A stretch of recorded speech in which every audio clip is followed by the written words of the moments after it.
It's past midnight in Singapore's nightlife district of Clarke Quay. Many of the city's ultra-rich have come out to party at a new premium lounge. Its owners have set up several nightclubs catering to the rising ranks of Asia's young rich, and understanding their tastes has been critical to their success.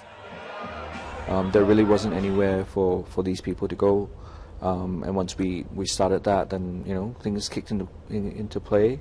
The casinos came up as well. Wealth was a bit more abundant and visible, and so people felt happy to spend their hard-earned money. And a lot of our crowd is actually a local crowd too, and I think with the emergence of like the F1 in Singapore, Marina Bay Sands, I think a lot of people just had a lot of pride in the fact that Singapore has become kind of a destination in the region for entertainment.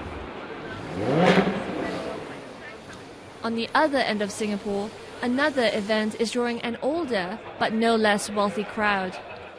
They're shopping for new toys, namely multi-million-dollar supercars made by British automaker McLaren.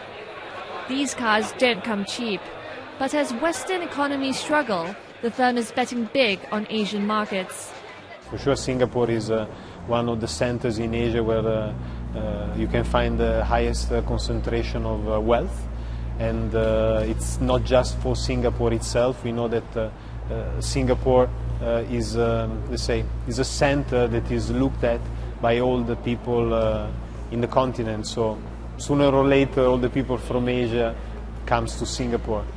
There's a reason why the super rich are moving their wealth into Singapore. It's seen as a safe and stable country with a business-friendly and low-tax environment. Behind me, you have the financial center where there are multiple firms that can manage their wealth. While here on my right, you have the Marina Bay Sands Casino where there are restaurants, shops and theaters where they can spend their money. All this wealth has helped rebrand Singapore's image from a stodgy, slightly boring place to a new playground for the rich. But amid the rising wealth comes rising inequality, and one of the issues that the government faces is how to address a widening gap between the rich and the poor. Li Shuqi, BBC News, Singapore.